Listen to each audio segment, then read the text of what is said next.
Senator Benigno Ninoy Aquino Jr. Ano daw? Sought Malaysia's help in ousting Mr. Marcos. And once in power, he would drop the Philippine claim to Sabah.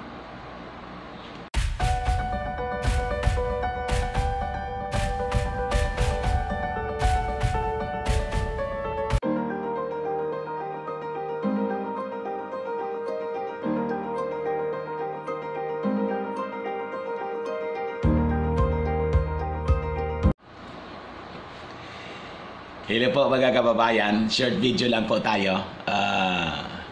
Pag-usapan po natin yung continuation po ito na ang naging topic natin kahapon, yung chismis against the Marcoses.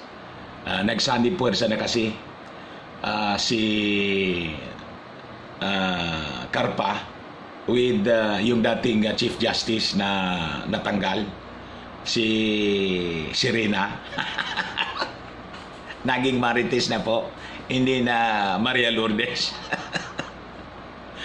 Yung issue, pinofloat niya mga kababayan, kinarir na niya. Makikita niyo sa mga post niya mga kababayan sa Facebook. Ang ang Facebook account, Milo Sereno. Si Marcos po at hindi si Ninoy ang unang nagsuggest in 1997 sa ASEAN na summit sa Kuala Lumpur, Malaysia, na maaring i-drop na niya ang claim ng Pilipinas sa Sabah. So ito po yung issue, mga kababayan. Pero by her own admission, hindi man na niya natuloy. Hindi man pala natuloy. Di ba? Ngayon, sino ba talaga ang traidor? Kasi yun ang punto niya. Pinalalabasan ninyo na ang traidor si Ninoy Aquino, siya nagbenta ng Sabah sa Malaysia. Pero ang totoo na niyan, si Marcos, ngayon, ano nga ba ang totoo? Ito po ang totoo.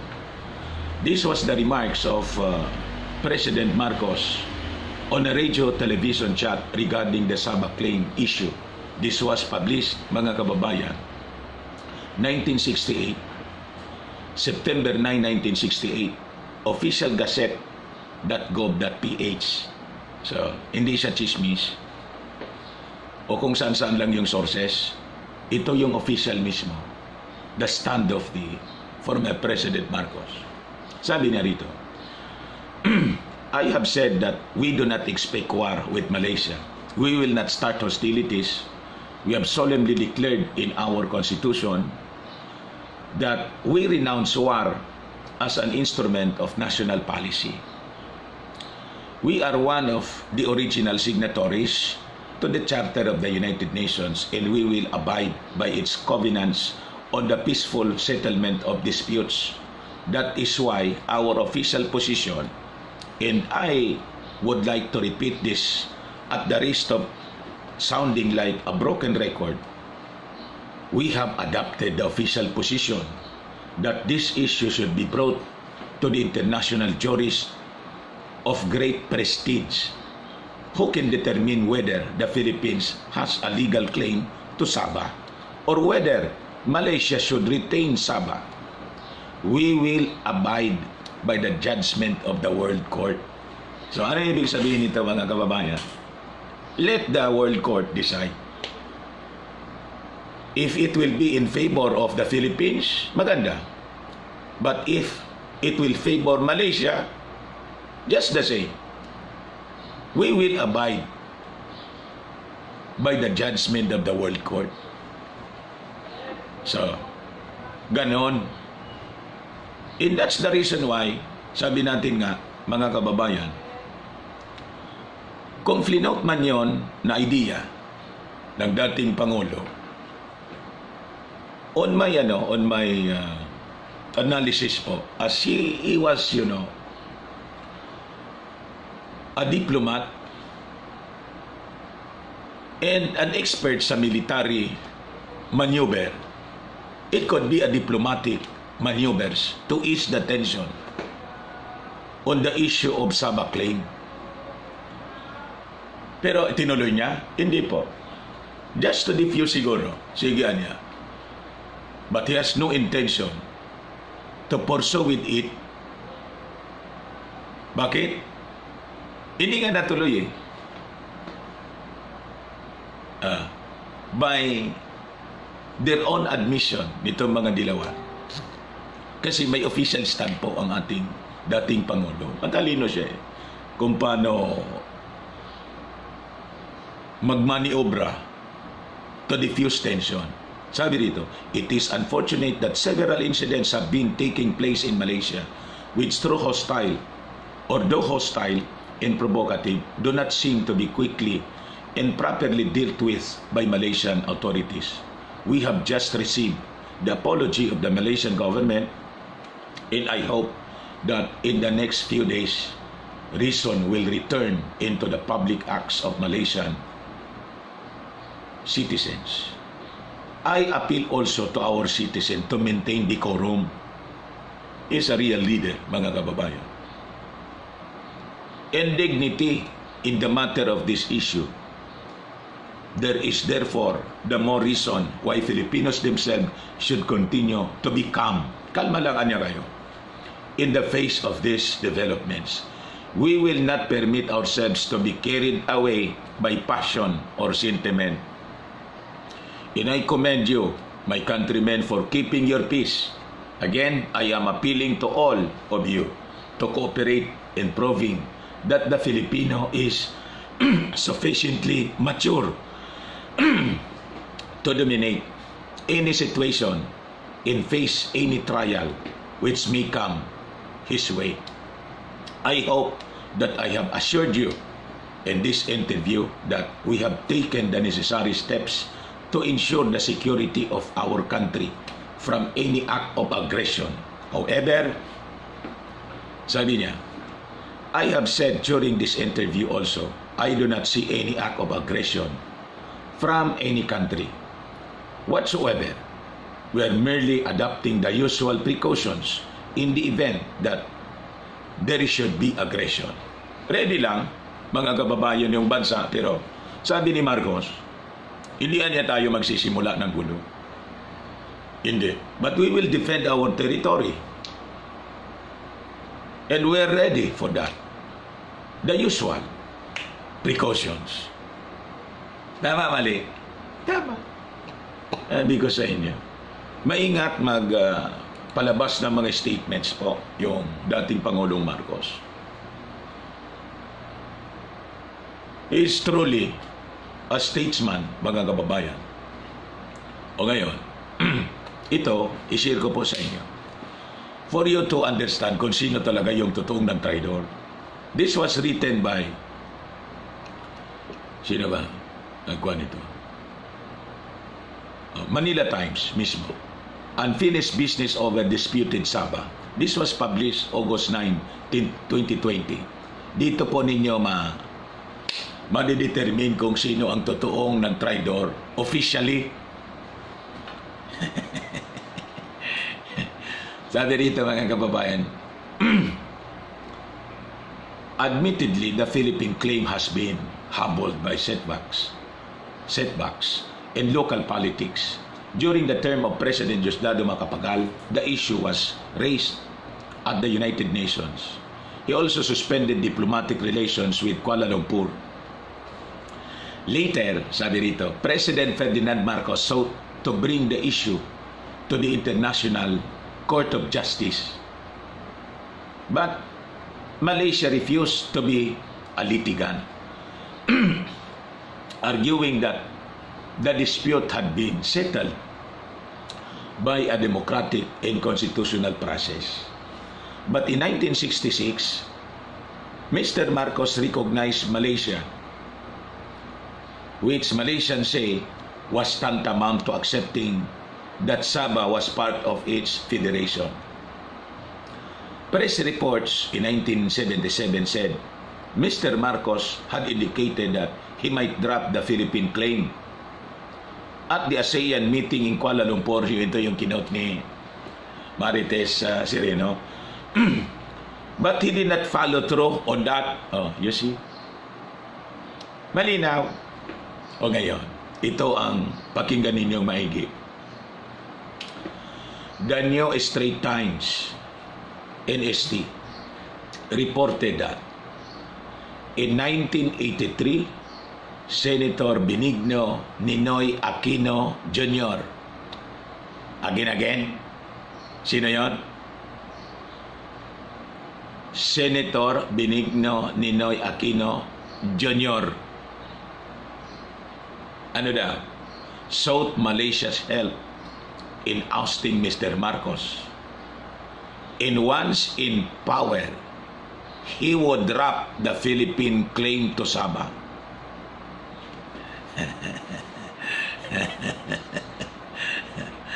But Senator Aquino was assassinated later that year. Naalala ninyo yung mga kwento na nang i-check yung passport na ginamit ni dating Senador Ninoy Aquino para umuwi sa Pilipinas, hindi man po Filipino passport. Ano daw na passport? Malaysian passport. So he was a Malaysian. Namatay siya, hindi man po Filipino. Barkada niya yung Malaysia eh.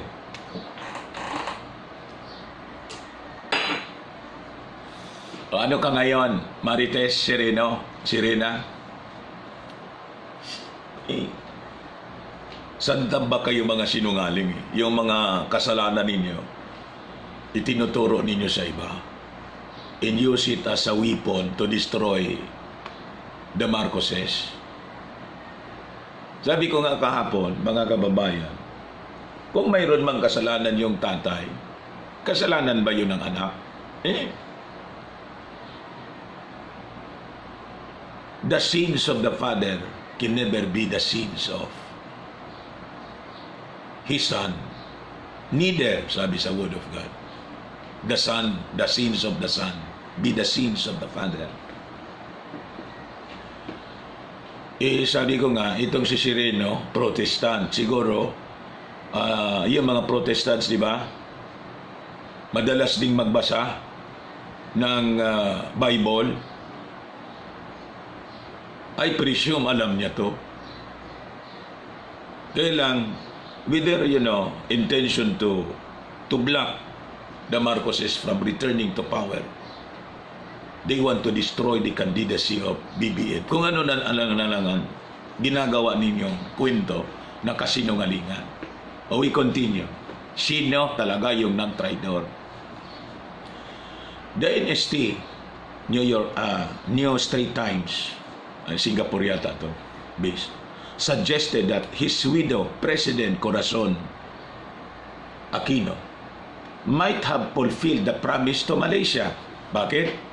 Sabi dito, she oversaw the drafting of a new constitution which amended the definition of national territory of the Philippines written in 1973 Constitution. Ano da? The new 1987 Constitution dropped the phrase inalis.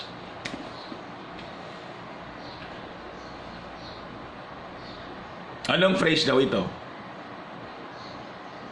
All the other territories belonging to the Philippines by historic or legal title, inalis yun sa ating Constitution.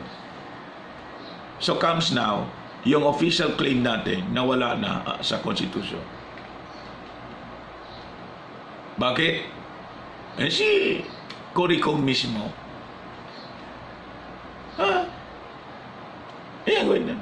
Inalis nang i-drop yung 1987 Constitution, basahin ninyo. Wala na yung phrase na all the other territories belonging to the Philippines by historic or legal title from Article 1 that could have supported the Sabah claim.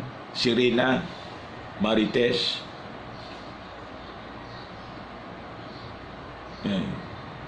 Yung mga kabuktutan po ninyo, yung mga dilaw. itinuturo ninyo sa iba, sa kalaban ninyo. Si dating Presidente Marcos, wala mang ganon ginawa. Ang sabi niya, kalma lang kayo ha, we pursue the claims of this before the United Nations in the World Court. Napakalinaw.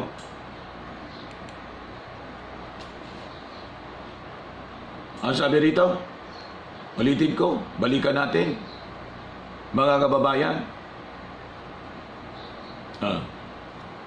Sabi niya, the Philippines has a legal claim to Sabah, or whether Malaysia should retain Sabah, we will abide by the judgment of the World Court. Yung mga dilawan, ay mismo, mga kababayan, doon mismo, sa Constitution na ginawa nila na 1987, drinap nila, mga kababayan, yung Sabah claim. In that is official act. Ulitin ko. The new 1987 Constitution dropped the phrase, all the other territories belonging to the Philippines by historic or legal title, from Article 1 that could have supported the Sabah claim. This was published, mga kababayan, Unfinished Business over Disputed Sabah, Manila Times. Tingnan ninyo, basahin ninyo. The Aquino's son, Benigno Noynoy Aquino III, was conspicuously silent about the Sabah. During his term as president,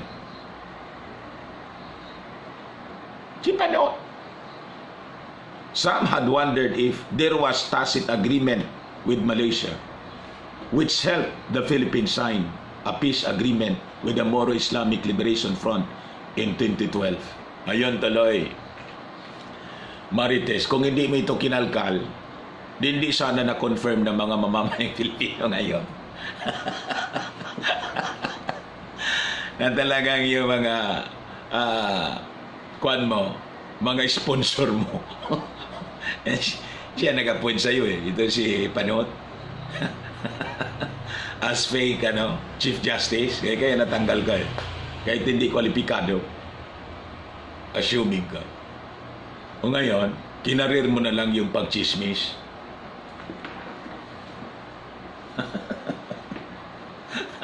Bumirang.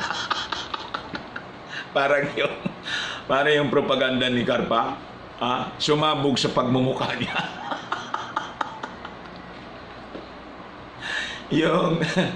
yung pagiging luminary niya, legal luminary, naging, ano yung tawag ko kapon? Naging bituing walang ningning. Yung pagiging abogado di Campanario, naging abogado di Camposanto.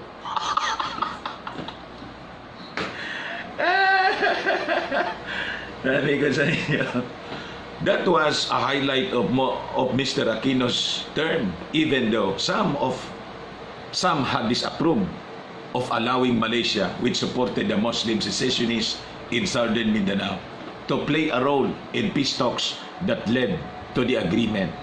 To be clear, sabi rito, Malaysia is a friend and an ally of the Philippines, but we should protect our rights. Like the official policy adopted since the time of Mr. Marcos, we believe that the Sabah issue should be settled peacefully. Certainly neither through Twitter nor through a diplomatic tit for tat. The issue should be settled for real. Dragging it on only irritates old wounds. Nanggagatong na naman kayo doon, mga dilawan. Okay na. Ako nga, pabalik-balik sa Malaysia. And you know, mga kababayan, we should be friends by the Malaysian people kasi parang iisang lahi man lang tayo. Di ba yung Malay race? Yung mga Pilipino, magkakapatid. Almost, kung magpunta nga tayo, mga kababayan, I tell you, pumunta ako sa Malaysia, tingnan ninyo ang magmumukha ng mga Malaysians. Hindi man dapat mag-away. Kung may away, sabi ni dating Pangulong Marcos, pag-usapan natin ng maayos sa World Court. Kung paboran kayo, di, we will abide. Kung pumabor din sa amin, di, you have to abide. Magkakapatid po tayo sa dugo by ethnic group, Malays. Di ba Malay race tayo? Basahin ko sa inyo. Kaya nga, pati yung pananalita dun sa, sa Malaysia, ang daming similarities dito sa atin. Yung stone, bato. Bato Cave. Pumunta kami doon sa Bato Cave. Yung bahay, balay. Silamat. Kaya lang yung kwan doon,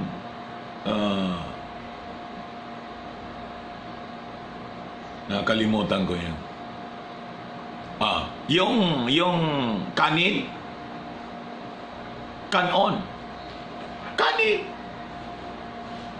It kanon. Kanon. Malays. Sabi rito, are an Austronesian ethnic group native to the eastern Sumatra, Malay Peninsula, in coastal Borneo.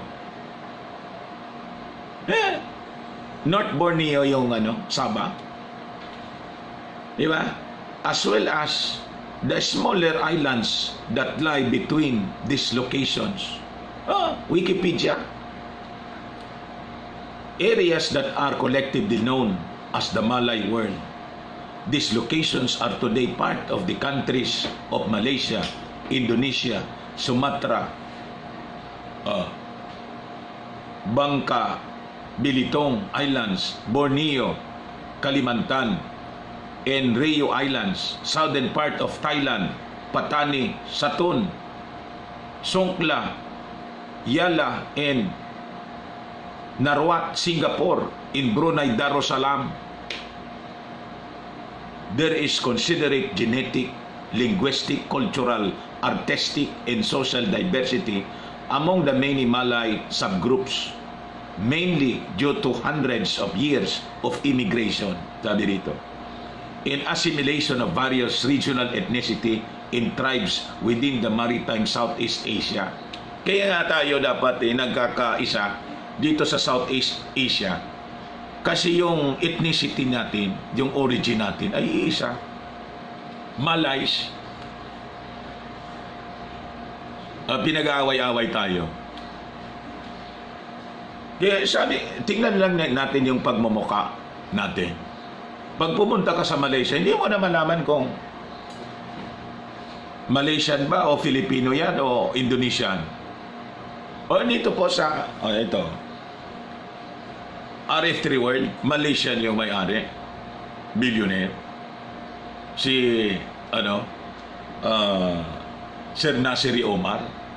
Nakita ninyo yung kuwan ko? Ang tawag dito? Picture ko sa Facebook. Parang kapatid ko si, yung pagmumukha, Pinoy na Pinoy. Pag nandun ka din, parang Malaysian ka rin or Indonesian.